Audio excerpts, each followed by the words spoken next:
സച്ചിദാനന്ദരൂപായ വിശ്വോത്പത്യാദിഹേതവേ താപത്രയവിനാശായ ശ്രീകൃഷ്ണായ വയം നമഃ. കൃഷ്ണായ വാസുദേവായ ഹരയേ പരമാത്മനെ പ്രണതക്ലേശനാശായ ഗോവിന്ദായ നമോ നമഃ. കൃഷ്ണായ വാസുദേവായ ദേവകീ നന്ദനായ ച നന്ദഗോപകുമാരായ ഗോവിന്ദായ നമോ നമഃ. ഓം നമോ ഭഗവതേ വാസുദേവായ. എല്ലാ സജ്ജനങ്ങൾക്കും സാദര പ്രണാമം. ഭഗവാന്റെയും ഗുരുപരമ്പരയുടെയും എഴുത്തച്ഛൻ്റെയും പാദങ്ങളിൽ പ്രണമിച്ചുകൊണ്ട് ഹരിനാമ കീർത്തന പഠനം നമ്മൾക്ക് പുനരാരംഭിക്കാം. 41-ാമത്തെ ശ്ലോകം മുതലാണ് നമ്മൾക്ക് കാണേണ്ടത്. അതിന് മുമ്പുള്ള ശ്ലോകങ്ങളിൽ എഴുത്തച്ഛൻ വളരെ മനോഹരമായിട്ട് ഭഗവാനെ വർണ്ണിക്കുന്നതാണ് കണ്ടത്. അങ്ങ് മഹാദേവനും നാരായണനും ചേർന്ന സ്വരൂപം തന്നെയാണ് അങ്ങ് വേറെയല്ല എന്ന് പറയുന്നുണ്ടായിരുന്നു. അതിനുശേഷം നമ്മൾ കണ്ടിരുന്നു, മോഹം കാരണമാണ് എനിക്ക് ഭേദബുദ്ധി, ഞാൻ വേറെ, ഈശ്വരൻ വേറെ, സർവചരാചരങ്ങളും വേറെ, അതിൽ കുടികൊള്ളിരിക്കുന്നത് ഒരു ചൈതന്യമാണെന്ന് തിരിച്ചറിയാൻ സാധിക്കാത്തത് എൻ്റെ മോഹം കാരണമാണ്, അത് മാറ്റിത്തരണേ ഭഗവാനെ എന്ന് പറയുന്നു. അതിനു മുമ്പ് കണ്ടിരുന്നു നമ്മൾ ശ്രേഷ്ഠരായ യോഗികളുടെ ഹൃദയത്തിൽ അവർക്ക് ഢക്കയിലെ മൃദംഗം പോലെ അല്ലേ, പാലാഴിയിലെ സമുദ്രത്തിൻ്റെ തിരകൾ പോലെയെല്ലാം ഭഗവാന്റെ ശബ്ദം അവർ കേൾക്കുന്നു. അങ്ങനെയുള്ള ഒരുപാട് പ്രയോഗങ്ങൾ, വിശേഷണങ്ങൾ നമ്മൾ കണ്ടിരുന്നു. ഇനിയും എഴുത്തച്ഛൻ ഒരുപാട് വിശേഷണങ്ങൾ ബാക്കി വച്ചിട്ടുണ്ട്. അതാണ് ഇനി നമ്മൾ കാണാൻ പോകുന്നത്. നാരായണായ നമ, നാരായണായ നമ, നാരായണായ നമ, നാരായണായ നമ. നാരായണ സകല സന്താപനാശന ജഗന്നാഥ വിഷ്ണു ഹരി നാരായണായ നമ. 41-ാമത്തെ ശ്ലോകം. ധായങ്ങൾ ഗീതം ഇവ നാദപ്രയോഗം ഉടൻ ഏകശ്രുതിങ്കൽ ഒരുമിക്കുന്ന പോലെ പരം ഏകാക്ഷരത്തിൽ ഇതടങ്ങുന്നു സർവവും ആകാശ സൂക്ഷ്മതനു നാരായണായ നമ. ഇങ്ങനെയാണ് വരികൾ. ഢ എന്ന അക്ഷരമാലയിലെ അക്ഷരം കൊണ്ടാണ് ഈ പദ്യം ആരംഭിക്കുന്നത്. ഢായങ്ങൾ ഗീതമിവ നാദപ്രയോഗമുടൻ ഏകശ്രുതിങ്കലൊരുമിക്കുന്ന പോലെ പരം ഏകാക്ഷരത്തിലിതടങ്ങുന്നു സർവവുമിതാകാശ സൂക്ഷ്മതനു നാരായണായ നമ. ഢായങ്ങൾ ഗീതമിവ നാദപ്രയോഗമുടൻ ഏകശ്രുതിങ്കലൊരുമിക്കുന്ന പോലെ പരം ഏകാക്ഷരത്തിലിതടങ്ങുന്നു സർവവുമിതാകാശ സൂക്ഷ്മതനു നാരായണായ നമ. നാരായണായ നമ, നാരായണായ നമ, നാരായണായ നമ, നാരായണായ നമ. നാരായണ സകല സന്താപനാശന ജഗന്നാഥ വിഷ്ണു ഹരി നാരായണായ നമ. ഭഗവാനെ നാരായണ, അങ്ങയ്ക്കെൻ്റെ നമസ്കാരം.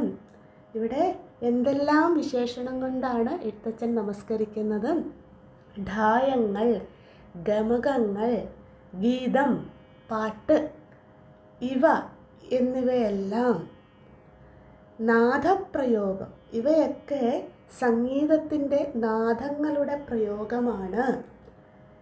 ഏക ശ്രുതിങ്കൽ ഒരേ ശ്രുതിയിൽ ഒരുമിക്കുന്നത് പോലെ യോജിക്കുന്നത് പോലെ പരം ശ്രേഷ്ഠമായ ധായങ്ങൾ ഗീതമിവ നാദപ്രയോഗമുടൻ ഏകശ്രുതിങ്കലൊരുമിക്കുന്ന പോലെ പരം. അടുത്ത വരിയിൽ ഏകാക്ഷരത്തിൽ ഇതടങ്ങുന്നു സർവവും. ഏകാക്ഷരത്തിൽ, ഓംകാരത്തിൽ, പ്രണവ മന്ത്രത്തിൽ ഇതടങ്ങുന്നു സർവവും. ഇത് സർവവും പ്രപഞ്ചം മുഴുവൻ അടങ്ങുന്നു, ലയിക്കുന്നു. ആകാശ സൂക്ഷ്മതനം, ഓംകാരം എന്ന ആ ആകാശം പോലെ സൂക്ഷ്മമായിരിക്കുന്നത് അല്ലേ, ആ സർവവ്യാപിയായിരിക്കുന്നത് അല്ലയോ പരമാത്മാവേ അങ്ങ് തന്നെയാകുന്നു എന്ന് വിശേഷിപ്പിക്കുകയാണ് ഇവിടെ. ധായം എന്നത് ഒരു അസാധാരണമായ പദമാണ്. അതായത് ഈ പദം ഉപയോഗിക്കുന്നത് സംഗീതശാസ്ത്രത്തിലെ പ്രചാരമില്ലാത്ത ഒരു സാങ്കേതിക ശബ്ദമായിട്ടാണ്. അതായത് ഗമകം എന്ന അർത്ഥത്തിൽ പ്രയോഗിച്ചിരിക്കുകയാണ് ഇവിടെ.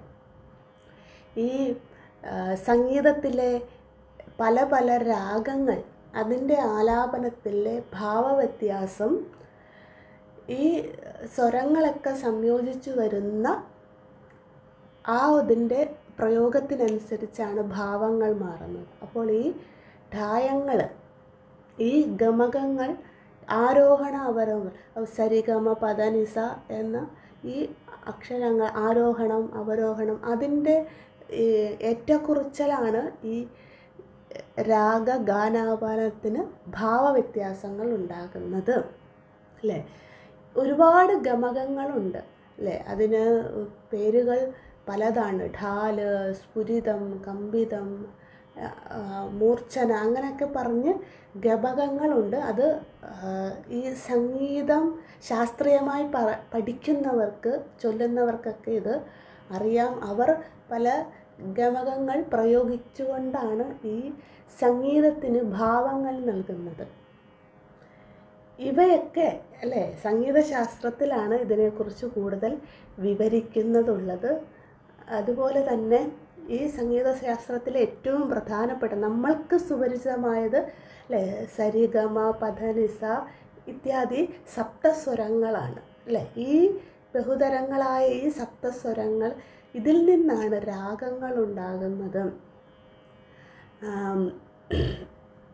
ഓരോ ശ്രുതിക്കനുസരിച്ച് ഈ സംഗീതജ്ഞന്മാർ ഈ രാഗങ്ങളെ ചിട്ടപ്പെടുത്തി അത് ആലപിക്കുമ്പോഴാണ് ആ സംഗീതം മനോഹരമാകുന്നത്. നമുക്ക് സംഗീതത്തിൻ്റെ ഒരുപാട് ശാസ്ത്രീയ വശങ്ങൾ അറിയില്ലെങ്കിലും ഓരോ കീർത്തനങ്ങളും പല പല രാഗങ്ങളിൽ ചൊല്ലുമ്പോൾ അല്ലേ നമ്മളത് ആസ്വദിക്കാറുണ്ട് അല്ലേ. അതിന് ഒരുപാട് ശ്രേഷ്ഠന്മാരായ ആചാര്യന്മാരൊക്കെ ഉണ്ട് അല്ലേ. ത്യാഗരാജസ്വാമികൾ, മുത്തുസ്വാമി ദീക്ഷിതർ, ഇവരൊക്കെ സംഗീതത്തിൻ്റെ കുലപതികളാണ്. അവരുടെയൊക്കെ സംഭാവനയാണ് ഈ സംഗീതം എന്നതൊരു ശാസ്ത്രശാഖ തന്നെയായി മാറിയത്. അനേകം ലക്ഷം ആളുകൾ അത് പഠിക്കുന്നു, നമ്മളെപ്പോലെയുള്ളവർ അത് ആസ്വദിക്കുകയും ചെയ്യുന്നു. അപ്പോൾ അതിലോരോ രീതികളുണ്ട് അതിന് ചൊല്ലാൻ. അത് ഇവിടെ എഴുത്തച്ഛൻ പറയുകയാണ്, ഏത് അക്ഷരമായിക്കോട്ടെ അല്ലെ, സപ്തസ്വരങ്ങളായിക്കോട്ടെ, ഗമകങ്ങളായിക്കോട്ടെ, പല പല രാഗങ്ങളായിക്കോട്ടെ, ഏത് ശ്രുതിയിൽ ചൊല്ലിക്കോട്ടെ, പക്ഷേ ഇവിടെ പറയുകയാണ് ഈ നാദങ്ങളൊക്കെ ഓങ്കാരത്തിൽ നിന്നുമാണ് ഉണ്ടായിരിക്കുന്നത്. ഓങ്കാരത്തിൽ തന്നെയാണ് പ്രകടമാകുന്നത്, നമ്മൾ കേൾക്കുന്നത് അല്ലേ. ആകാശത്തിലൂടെയല്ലേ ശബ്ദം നമ്മളുടെ കാതുകളിലെത്തുന്നത്. ആ ആകാശത്തിൽ വ്യാപിച്ചിരിക്കുന്നത് പരമാത്മാവാണ്. അത് നമ്മളുടെ കർണത്തിൽ ലയിക്കുന്നതും അതും അവിടെയും കുടികൊള്ളുന്നത് ആ ഓങ്കാര സ്വരൂപനാണ് എന്ന് നമ്മളെ ഓർമ്മിപ്പിക്കണം. അതായത് ഇനി മുതൽ നമ്മൾ ഏതൊരു ഗാനം കേട്ടാലും അല്ലേ, അതിൻ്റെ ഏത് രാഗത്തിലായിക്കോട്ടെ, ഏത് ശ്രുതിയിലായിക്കോട്ടെ, പക്ഷെ നമ്മളുടെ ശ്രദ്ധ, നമ്മൾക്ക് പാടാൻ അറിഞ്ഞാലും ഇല്ലെങ്കിലും നമ്മളുടെ ശ്രദ്ധ ഇനി എന്തിലായിരിക്കണം? അതൊക്കെ ഓംകാരം എന്ന പ്രണവമന്ത്രത്തിൽ നിന്നും തുടങ്ങിയ ഉത്ഭവിച്ച രാഗങ്ങളാണ്, സ്വരങ്ങളാണ്, അക്ഷരങ്ങളാണ്. അതുകൊണ്ട് ഞാൻ കേൾക്കുന്നതൊക്കെ, ഏത് ഗാനം കേട്ടാലും ആ ഗാനമൊക്കെ പരമാത്മാവിനെയാണ് സ്തുതിക്കുന്നത്, ഭഗവാന്റെ വാണികളാണ് ഇവയെല്ലാം എന്നൊരു ചിന്ത നമ്മൾക്ക് പറഞ്ഞു തരികയാണ് ഇവിടെ ചെയ്യുന്നത്. ആ ഓങ്കാര രൂപമായ ഏകാക്ഷരത്തിൽ പ്രപഞ്ചമാകെ അടങ്ങിയിരിക്കുന്നു. മറ്റൊരു രീതിയിൽ പറഞ്ഞാൽ ഓംകാരം കൊണ്ട് സൂചിതമായ ഈ ബ്രഹ്മത്തിൽ എല്ലാം അടങ്ങിയിരിക്കുന്നു. ഓങ്കാരം ആകാശം പോലെ സൂക്ഷ്മമാണ് അല്ലെ, സ്പേസ് നമുക്ക് കാണാൻ സാധിക്കില്ല. ആകാശം എല്ലായിടത്തും വ്യാപിച്ചിരിക്കുന്നു. പക്ഷേ എന്താണ് ആകാശത്തിൻ്റെ പ്രത്യേകത? ഒരിടത്തും അതിനെ വേർതിരിച്ച് കാണാൻ സാധിക്കില്ല നമുക്ക്. ഏത് നാട്ടിൽ പോയാലും എന്താ, അത് ഒരുപോലെ തന്നെ. അപ്പോൾ അതുപോലെ തന്നെ ബ്രഹ്മനെ, പരമാത്മാവിനെ വിവരിക്കാൻ പ്രപഞ്ച ഘടകമായ ഈ മഹാഭൂതങ്ങളായ ഒന്നായിരിക്കുന്ന ആകാശവുമായി താരതമ്യപ്പെടുത്തിയത് ഇവിടെ നമ്മൾക്ക് തോന്നാം ഇത് സാധിക്കാനുള്ള പരിശ്രമമാണ്, അസാധ്യമായതിനെ സാധിക്കാനുള്ള പരിശ്രമമാണെന്ന്. പക്ഷേ നമ്മളുടെ ബുദ്ധിയിലേക്ക് കൊണ്ടുതരികയാണ് ഇത് ആകാശത്തിനോട് ഉപമിക്കുന്നത് ആകാശം പോലെ വ്യാപ്തമാണ് എന്ന് കാണിക്കാൻ വേണ്ടിയാണ് അല്ലേ. അപ്പോൾ നമ്മളുടെ ചിന്തയും അത്രയും വിപുലമാകണം എന്ന് ഇവിടെ ഓർമ്മിപ്പിച്ച് തരികയാണ് ആചാര്യൻ ചെയ്യുന്നത് അല്ലേ. ഈ ശബ്ദബ്രഹ്മം എന്നത് വളരെ വളരെ ഗഹനമായ ശാസ്ത്രമാണ്. നമ്മളെക്കൊണ്ട് അത് അളക്കാൻ, അതിൻ്റെ ആ ഒരു പരപ്പിലേക്ക് വിസ്തരിക്കാൻ നമ്മൾക്ക് സാധിക്കില്ലെങ്കിലും നമ്മൾ ഈ ശ്ലോകത്തിലൂടെ നാം മനസ്സിലാക്കേണ്ട കാര്യം എന്തെന്ന് വെച്ചാൽ, പരമാത്മാവ് ഓരോ ശബ്ദത്തിലും, ഓരോ ഗമകങ്ങളിലും, ഓരോ സ്വരത്തിലും, ഓരോ ശ്രുതിയിലും, ഓരോ കീർത്തനത്തിലും ഓരോ നാദബ്രഹ്മസ്വരൂപനായി കുടികൊള്ളുന്നു. അപ്പോൾ ഞാൻ എന്ത് കേൾക്കുന്നോ അതെല്ലാം ഭഗവാന്റെ വാക്കുകളാണ് എന്ന് ബുദ്ധി നമ്മൾക്കുണ്ടാക്കി തരുവാൻ വേണ്ടിയാണ് ഈ ഒരു ശ്ലോകം നമ്മളെ പഠിപ്പിച്ചു തരുന്നത്. നമ്മൾക്കതിനായി ശ്രമിക്കാം. എന്ത് കേട്ടാലും നാരായണൻ്റെ നാമങ്ങൾ, ഓങ്കാരത്തിൽ നിന്നുണ്ടായ ആ ബീജമന്ത്രത്തിൻ്റെ വിപുലമായ അക്ഷരങ്ങളാണ് ഞാൻ എല്ലാം കേൾക്കുന്നത് എന്ന ബോധം നമുക്ക് നൽകിത്തരാനായി ഭഗവാനോട് പ്രാർത്ഥിക്കാം. ഢായങ്ങൾ ഗീതമിവ നാദപ്രയോഗമുടൻ ഏകശ്രുതിങ്കലൊരുമിക്കുന്ന പോലെ പരം ഏകാക്ഷരത്തിലിതടങ്ങുന്നു സർവവുമിതാകാശ സൂക്ഷ്മതനു. നാരായണായ നമഃ, നാരായണായ നമഃ, നാരായണായ നമഃ, നാരായണായ നമഃ, നാരായണായ നമഃ. നാരായണ സകല സന്താപനാശന ജഗന്നാഥ വിഷ്ണു ഹരി നാരായണായ നമഃ. നമുക്ക് അടുത്ത ശ്ലോകത്തിലേക്ക് പോകാം. ഡംഭാതിദോഷവും ഉടനെട്ടും കളഞ്ഞു ഹൃദി, മുമ്പേ നിജാസനമുറച്ചേക നാഡിയുടെ കമ്പം കളഞ്ഞു നിലയാറും കടപ്പതിനും തുമ്പങ്ങൾ തീർക്ക ഹരിനാരായണായ നമ. ഇങ്ങനെയാണ് 42ാമത്തെ പദ്യം. നമുക്ക് ഒരുമിച്ച് പാരായണം ചെയ്യാം. ഡംഭാതിദോഷമുടനെട്ടും കളഞ്ഞു ഹൃദി, മുമ്പേ നിജാസനമുറച്ചേക നാഡിയുടെ കമ്പം കളഞ്ഞു നിലയാറും കടപ്പതിനു തുമ്പങ്ങൾ തീർക്ക ഹരിനാരായണായ നമഃ. ഡംഭാതിദോഷമുടനെട്ടും കളഞ്ഞു ഹൃദി, മുമ്പേ നിജാസനമുറച്ചേക നാഡിയുടെ കമ്പം കളഞ്ഞു നിലയാറും കടപ്പതിനു തുമ്പങ്ങൾ തീർക്ക ഹരിനാരായണായ നമഃ. അല്ലയോ നാരായണ ഹരി, അങ്ങയ്ക്കെൻ്റെ നമസ്കാരം. ധ എന്ന അക്ഷരമാലയിലെ അക്ഷരം കൊണ്ടാണ് ഈ പദ്യം തുടങ്ങുന്നത്. ഡംഭാദിദോഷമുടനെട്ടും, ഡംഭം മുതലായ 8 ദോഷങ്ങൾ കളഞ്ഞു ഹൃദയത്തിൽ നിന്നും എടുത്തു മാറ്റി, മുമ്പേ നിജ ആസനം ഉറപ്പിച്ചു, തനിക്ക് സുഖമായിരിക്കുവാൻ ഉതകുന്ന രീതിയിലുള്ള ആസനങ്ങൾ ശീലിച്ച്,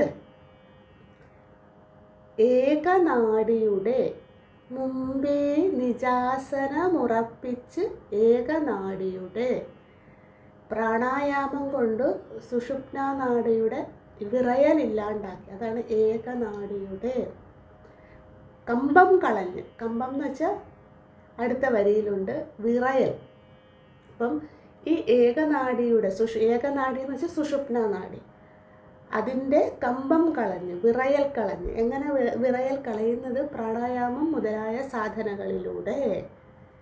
നിലയാറും കടപ്പതിന്, കുണ്ടലിനി ശക്തിയുടെ സ്ഥാനങ്ങളായ ഈ 6 ആധാരങ്ങളും ഷഡാധാരങ്ങളും ഭേദിച്ച് സഹസ്രാരത്തിൽ എത്തുന്നതിനും തുമ്പങ്ങൾ തീർക്ക, തടസ്സങ്ങൾ തീർക്ക അല്ലയോ ഹരി നാരായണ എന്ന് ഇവിടെ പറയുകയാണ്. ഇതാണ് ഓരോ വാക്കുകളുടെയും അർത്ഥം. ഇതിൻ്റെ വ്യാഖ്യാനം നമുക്ക് കാണാം. ഇവിടെ ആചാര്യൻ പ്രയോഗിച്ചിരിക്കുന്നത് ഈ നാഡീശാസ്ത്രം അല്ലെങ്കിൽ ഈ ക്രിയായോഗാദി സാധനങ്ങളെയാണ്. അതനുഷ്ഠിക്കുന്നവരെ മുന്നിൽ കണ്ടുകൊണ്ട് പറയുകയാണ്. ഡംഭം തുടങ്ങിയ 8 ദോഷങ്ങൾ കളഞ്ഞു, തനിക്ക് തുടക്കത്തിൽ ഏത് യോഗ സാധനയാണോ ശീലിച്ച് പ്രാണായാമം മുതലായ സാധനകൾ കൊണ്ട് സുഷുപ്ന നാഡിയുടെ കമ്പനം ഇല്ലാണ്ടാക്കി കുണ്ടലിനി ശക്തിയെ ഉണർത്തി അതിനെ സഹസ്രാരത്തിലെത്തിച്ച് തടസ്സങ്ങൾ തീർത്ത് ആ മോക്ഷത്തിലേക്ക് നയിക്കുന്ന, അതിന് ഭഗവാനെ അങ്ങയുടെ അനുഗ്രഹം ഉണ്ടാകണേ എന്നാണ്. ഇത് യോഗ സാധനകൾ ശീലിക്കുന്നവർക്ക് ഈ പ്രാണായാമം, ഓരോ നാഡികളിലുള്ള പ്രകമ്പനങ്ങൾ, ഈ ചക്രങ്ങളിലുള്ള സാധന, ഇവയൊക്കെയാണ് അവരെ സംബന്ധിച്ച് പ്രാധാന്യമുള്ളത്. അപ്പോൾ അങ്ങനെ ഒരു വിഭാഗക്കാർ, അതായത് യോഗ, ആസന, പ്രാണായാമ ഇത്യാദികൾ ചെയ്യുന്ന സാധകരെയും എഴുത്തച്ഛൻ ഇവിടെ വെറുതെ വിടുന്നില്ല. അവർക്കും നാരായണൻ്റെ അനുഗ്രഹമുണ്ടെങ്കിൽ മാത്രമേ അവർക്കും ഈ സാധനകളുടെ ഫലം എന്താണോ അവരിച്ഛിക്കുന്നത് ആ ലക്ഷ്യത്തിലേക്ക് അവർക്കും എത്തുവാൻ സാധിക്കൂ എന്ന് പറഞ്ഞു തരികയാണ്. ഇപ്പം കുണ്ടലിനി യോഗമാണ് ഇവിടെ ആചാര്യൻ സൂചിപ്പിക്കുന്നത്. വൈഷ്ണവ, ശൈവ, ശാക്തേയർ, അതായത് വിഷ്ണു ഉപാസകർ, മഹാദേവ ഉപാസകർ, ദേവി ഉപാസകർ, ഇവരൊക്കെ ഈ യോഗം അഭ്യസിക്കുന്നവരാണ്. അവരുടെയൊക്കെ തന്ത്രശാസ്ത്ര ഗ്രന്ഥങ്ങളിൽ ഈ യോഗത്തിനെ, പ്രാണായാമം, കുണ്ടലിനി ശാസ്ത്ര വിധികൾ, അഭ്യാസങ്ങൾ, അതൊക്കെ വിവരിക്കുന്നുണ്ട് അല്ലേ. അവർ ഉപയോഗിക്കുന്നുമുണ്ട് ഈ തന്ത്രശാസ്ത്രത്തിൽ. വൈഷ്ണവ തന്ത്രങ്ങളിലാണെങ്കിൽ മൂലാധാരത്തിൽ നിന്നും ഉണർന്നുയരുന്ന ജീവാത്മാവ് സഹസ്രാര പത്മത്തിൽ, അതായത് നമ്മുടെ നട്ടലിൻ്റെ താഴെ ഭാഗമാണ് മൂലാധാരം. നമ്മളുടെ തലച്ചോറിൻ്റെ നമ്മുടെ തലയുടെ ഏറ്റവും ഉയർന്ന ഭാഗത്തിനെയാണ് സഹസ്രാരം എന്ന് പറയുന്നത്. അവിടെ അവർ പ്രാണായാമത്തിലൂടെ ജീവാത്മാവിനെ അവിടെ എത്തിക്കും. അതാണ് അവർക്ക് മോക്ഷം എന്നൊക്കെയാണ് അവരുടെ രീതി. ഇപ്പോൾ ഈ സഹസ്രാര പത്മത്തിൽ പരമാത്മ ചൈതന്യവുമായി അവർ ഏകീഭവിക്കുമ്പോഴാണ് അവർക്ക് മുക്തി എന്നാണ് പറയപ്പെടുന്നത്. ഈ ശാക്തേയ തന്ത്രങ്ങളിലും ശൈവതന്ത്രങ്ങളിലുമൊക്കെ ഈ കുണ്ടലിനി യോഗ സാധനകളുണ്ട്. അവർ പറയുന്നത് മൂലാധാരത്തിൽ ഉറങ്ങിക്കിടക്കുന്ന പരാശക്തിയെ ഈ ആധാര ചക്രങ്ങളിലൂടെ മഹാദേവനെ പ്രാപിക്കുന്നതിനായി ഈ ഉറങ്ങിക്കിടക്കുന്ന പരാശക്തി പരിശ്രമിച്ച് എവിടെ എത്തും? ഈ സദാശിവൻ ഇരിക്കുന്ന സഹസ്രാരത്തിലെത്തും. അതാണ് മോക്ഷം എന്ന് പറയുന്നു. അങ്ങനെ ഒരുപാട് സാങ്കേതികമായ രീതികളിലൂടെയാണ് ഇവരുടെ ശാസ്ത്ര അഭ്യാസം പോകുന്നത്. അത് ഏറ്റവും പ്രചാരമുള്ളതാണ്. ഇന്ന് ഒരുപാട് വിദേശികളൊക്കെ ഈ യോഗശാസ്ത്രം അഭ്യസിക്കുന്നുണ്ട്. ഭാരത ദർശനത്തിൽ, യോഗ ദർശനത്തിലാണ് ഇപ്പോൾ ഏറ്റവും കൂടുതൽ പ്രചാരം. അപ്പോൾ അത് നമ്മൾ തള്ളിക്കളയേണ്ട ആവശ്യമില്ല. അവിടെയും നമ്മൾക്ക് നാരായണനെ കാണാൻ ശ്രമിക്കാം. പ്രാണായാമം ചെയ്യുമ്പോഴും അല്ലേ, യോഗ അഭ്യാസങ്ങൾ ചെയ്യുമ്പോഴും അതിൽ നമ്മൾക്ക് നാരായണനെ കാണാൻ ശ്രമിക്കാൻ എന്ന് പഠിപ്പിച്ചു തരികയാണ് ആചാര്യൻ ചെയ്യുന്നത്. ഈ കുണ്ടലിനി യോഗം ജന്മാന്തര സൗഭാഗ്യമുള്ളവർക്ക് അപൂർവം ആളുകൾക്ക് അഭ്യസിക്കാനും അതിൻ്റെ യഥാർത്ഥ രീതിയിൽ യഥാർത്ഥ ഗുരുവിൽ നിന്നും അഭ്യസിക്കാൻ സാധിക്കും എന്നാണ് പറയുന്നത്. പലരും ഇത് അഭ്യസിക്കുന്നുണ്ടെങ്കിലും അത് യഥാർത്ഥമാകണമെന്നില്ല. കാരണം അത് വളരെ കഠിനമാണ്, സൂക്ഷ്മമാണ്. അപ്പം ഒരു യഥാർത്ഥ ഗുരുവിൻ്റെ കാരുണ്യം കൊണ്ട് അവർക്കത് അഭ്യസിക്കാവുന്നതും അനുഭൂതിയിൽ എത്തുന്നതുമാണ്. ഈ അനുഭൂതി ഓരോ വ്യക്തികൾക്കും വ്യത്യസ്തമായിരിക്കുമെന്നാണ് പറയുന്നത്. അനുഭൂതി ലഭിച്ചവർ അത് വിവരിച്ചു കൊടുക്കാറുമില്ല. കാരണം അവർ പറയുന്നത് വാക്കുകൾ കൊണ്ട് വിവരിക്കാൻ സാധിക്കുന്നതല്ല എന്നാണ് പറയുന്നത്. എഴുത്തച്ഛൻ തന്നെ തൻ്റെ ഭാഗവതം കിളിപ്പാട്ടിലും കുണ്ടലിനി യോഗ സാധനങ്ങളെക്കുറിച്ചൊക്കെ വിവരിക്കുന്നതുണ്ട്. ഒരുപാട് ശ്ലോകങ്ങൾ ആചാര്യൻ അവിടെയും പരാമർശിക്കുന്നുണ്ട്. അതിൻ്റെ സംഗ്രഹമായി ഹരിനാമ കീർത്തനത്തിൽ ഈ ഇടംഭാദികളായ 8 ദോഷങ്ങളും കളഞ്ഞ് മനസ്സ് ശുദ്ധമാക്കുന്നതാണ് ആദ്യത്തെ പടി എന്ന്.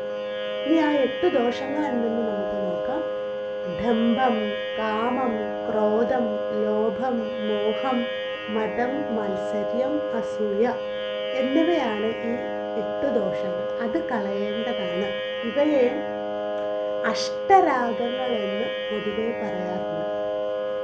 ഈ ഭൗതികമായ ജീവിതത്തിൽ മനുഷ്യനെ വളരെ മോശപ്പെട്ട സ്വഭാവത്തിലേക്ക് നയിക്കുന്ന ഈ ദോഷങ്ങൾ, അത് മറ്റുള്ളവരെ നമ്മൾക്ക് മോശമായി കാണുവാനും ക്രോധത്തോടു കൂടി കാണുവാനും അല്ലേ, നമ്മൾക്ക് ധനത്തിൻ്റെ പുറകെ മോഹം കൊണ്ട് അലയുവാനും നമ്മളുടെ ഈ ജീവിതം വൃഥാവിലാക്കി തരുന്ന ഈ ദോഷങ്ങളാണ്. അതുകൊണ്ട് എന്താ ഇവിടെ പറയുന്നത്, നമ്മളുടെ സങ്കല്പം അല്ലെങ്കിൽ നമ്മളുടെ ശ്രദ്ധ ഇതിലേക്കാകരുത്. ഈ ദോഷങ്ങളാൽ മൂടപ്പെട്ട് നാം ഇനി വൃഥാവിലാക്കരുത് നമ്മുടെ ജീവിതം എന്ന് പറയുകയാണ് അല്ലേ. അപ്പോൾ ഇതൊക്കെ ശാരീരികമായ സുഖവുമായി ബന്ധപ്പെട്ടിരിക്കുന്നതാണ് ഇവയെല്ലാം അല്ലേ. എനിക്ക് ഒരാളോട് ദേഷ്യപ്പെടുമ്പോൾ മനസ്സിനൊരു സുഖം അല്ലേ, അല്ലെങ്കിൽ എനിക്ക് ഒരുപാട് ധനം കിട്ടുമ്പോൾ ഒരു സുഖം. അപ്പോൾ ഈ ശാരീരികമായ വെറും അല്ലെങ്കിൽ ഭൗതികമായ സുഖവുമായി ബന്ധപ്പെട്ടിരിക്കുകയാണ് ഈ ദോഷങ്ങളൊക്കെ. അപ്പോൾ ഈ ആഹാരം, വസ്ത്രം, പാർപ്പിടം, ഇങ്ങനെ ആഡംബരത്തിൻ്റെ ഒക്കെ ആധാരമായിരിക്കുന്ന ധനം, ഇതാണ് നമ്മളെ കാമത്തിലേക്കും ക്രോധത്തിലേക്കും ഒക്കെ നയിക്കുന്നത്. അതുകൊണ്ട് ഇവിടെ നമ്മളോട് പറയുകയാണ്, ഇവയൊക്കെ നമ്മളെ നാശത്തിലേക്കാണ് നയിക്കുന്നത്. അതുകൊണ്ടാണ് ദോഷമെന്ന് പറയുന്നത്. ഇതൊക്കെ ദോഷമാണ് അല്ലേ. ഇതൊന്നും നമ്മൾക്ക് മോക്ഷഗതിക്ക് തടസ്സമാണ് ഇവ. അതുകൊണ്ടാണ് ഇതിനെ ദോഷമെന്ന് പറയുന്നത്. സാധാരണ ഒരാളെ സംബന്ധിച്ച് ഇതൊക്കെ നല്ലതാണ്. ധനം ആഗ്രഹിക്കുക അല്ലേ, അല്ലെങ്കിൽ അതിനു വേണ്ടി പ്രയത്നിക്കുക, അതൊക്കെ സാധാരണക്കാർക്ക് നല്ലത് തന്നെയാണ്. പക്ഷെ നമ്മളെ സംബന്ധിച്ച്, ഭഗവത് പ്രാപ്തി ആഗ്രഹിക്കുന്നവരെ സംബന്ധിച്ച് ഇതൊക്കെ ദോഷമാണ് എന്ന് പറയുകയാണ്. അതുകൊണ്ട് നമ്മൾ ഇനിയും വിവേകത്തോടുകൂടി എന്താണ് എനിക്ക് നല്ലത്, എന്താണ് എനിക്ക് ചീത്തയായിട്ടുള്ളത്, ധർമ്മമേത് അധർമ്മമേത്, എനിക്ക് ഹിതമായിട്ടുള്ളത് വേർതിരിച്ച് അറിയുക. ഇത് തിരിച്ചറിയാൻ സാധിക്കുന്നില്ലെങ്കിൽ നമ്മൾ മോഹത്തിൽപ്പെട്ടിരിക്കുന്നു എന്നാണ്. ആ മോഹമാവുന്ന ദോഷം കൊണ്ടാണ് നമ്മൾക്ക് നല്ലതും ചീത്തയിനെ തിരിച്ചറിയാൻ സാധിക്കാത്തത്. അതുകൊണ്ട് ഭഗവാനെ ആ മോഹത്തിൽ നിന്നും ഈ ദോഷത്തിൽ നിന്നും എന്നെ കരകയറ്റണേ എന്നുള്ള പ്രാർത്ഥനയാണ് ഇവിടെ ചെയ്യുന്നത്. ഈ ഓരോ ദോഷങ്ങളും പരസ്പരം ബന്ധപ്പെട്ടവയാണ്. ഒന്ന് മനസ്സിൽ കടന്നു കഴിഞ്ഞാൽ പിന്നെ ക്രമമായി ഓരോന്നോരോന്നായി വന്ന് മനുഷ്യനെ പാപത്തിൻ്റെ അധർമ്മത്തിൻ്റെ നേർക്ക് വലിച്ചിഴച്ചുകൊണ്ടു പോകും. ആ ഈശ്വരോന്മുഖതയെ നശിപ്പിച്ചു കളയുന്നു, വിവേകത്തിനെ ഇല്ലാണ്ടാക്കി കളയുന്നു, സത്യത്തിനെ നമ്മുടെ മുന്നിൽ നിന്നും മറച്ചു കളയുന്നു. അതുകൊണ്ട് മഹാത്മാക്കളായ വിവേകികൾ നമ്മളോട് പറയുന്നു, ആത്മനിയന്ത്രണം ശീലിച്ച് ഈ അഷ്ടരാഗങ്ങളെ അകറ്റി മനസ്സിനെ ശുദ്ധമാക്കണം എന്ന്. ഈ നമ്മൾ പറഞ്ഞാലും ഈ അഷ്ടരാഗങ്ങളോട് പറഞ്ഞാൽ പോലും അവർ പോവില്ല. കാരണം എന്താ, അവർക്ക് ഇഷ്ടമാണ് നമ്മളോടൊപ്പം ഇരിക്കുവാനായിട്ട്. അവർ സുഖിച്ചിങ്ങനെ മടിയന്മാരായി ഇരിക്കുകയാണ്. അത് നമ്മളെ നാശത്തിലേക്ക് തന്നെ അവർ നയിക്കുകയാണ് ചെയ്യുന്നത്. പക്ഷെ നമ്മൾ എന്ത് ചെയ്യണം?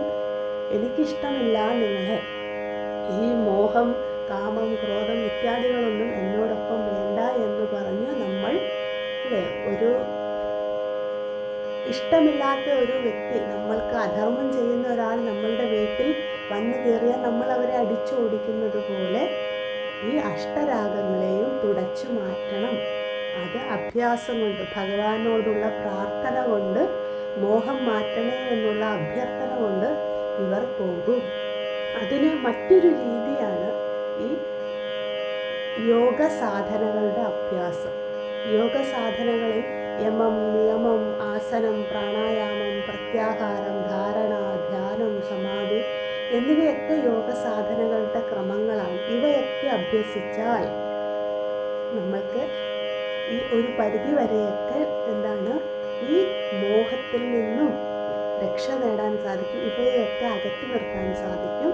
ഒരു പരിധി വരെ എന്ന് പറഞ്ഞതിൻ്റെ കാരണം ഈ യോഗാദി സാധനങ്ങളുടെ അഭ്യാസം മാത്രം പോരാ, ഭഗവത് അനുഗ്രഹവും വേണം. എങ്കിൽ നമ്മൾക്ക് പൂർണ്ണമായും ഇവയിൽ നിന്നും രക്ഷ നേടാം എന്ന് പറയുകയാണ്. അങ്ങനെ നമ്മൾക്ക് മനസ്സിനെയും ശരീരത്തിനെയും ശുദ്ധമാക്കുവാൻ സാധിക്കും എന്ന് പറയുന്നു. അങ്ങനെ ഈ യോഗ അഭ്യസിക്കുന്നവർ ഈ സാധനകളിലൂടെ എങ്ങനെയാണ് ഇവർ കുണ്ടലിനി യോഗ അഭ്യാസങ്ങളിലൂടെ സാക്ഷാത്കാരത്തിലേക്ക് വരും എന്നാണ് പറയുന്നത്. അപ്പോൾ ഇവിടെ നാം മനസ്സിലാക്കേണ്ടത്, ഏത് സാധനകളാണെങ്കിലും ഭഗവത് അനുഗ്രഹം കൂടെ അതിനോടൊപ്പം ഉണ്ടാവണം. എങ്കിൽ മാത്രമേ നമ്മൾക്ക് ഉയരുവാൻ സാധിക്കൂ, ഭഗവത് സായുജ്യമുക്തി ലഭിക്കുകയുള്ളൂ എന്ന് നമ്മെ ഓർമ്മിപ്പിക്കുകയാണ്. മറ്റുള്ളതൊക്കെ സഹകാരികളാണ്. അതിനെയൊക്കെ കൂട്ടുന്നതോടൊപ്പം നമ്മൾ ഈ ഭഗവത് ജപവും ചിന്തനവും ഉപേക്ഷിക്കരുത് എന്ന് നമ്മൾക്കിവിടെ സ്മരിക്കാം. അതിനായി ഭഗവാനോട് പ്രാർത്ഥിച്ചുകൊണ്ട് നമുക്ക് ഇന്നത്തേക്കിന് പിരിയാം. ബാക്കി അടുത്ത ക്ലാസ്സിൽ കാണാം. എല്ലാ സജ്ജനങ്ങൾക്കും പ്രണാമം. ഓം ശാന്തി ശാന്തി ശാന്തി. ഹരി ഓം. ശ്രീ ഗുരുഭ്യോ നമഃ. ഹരി ഓം.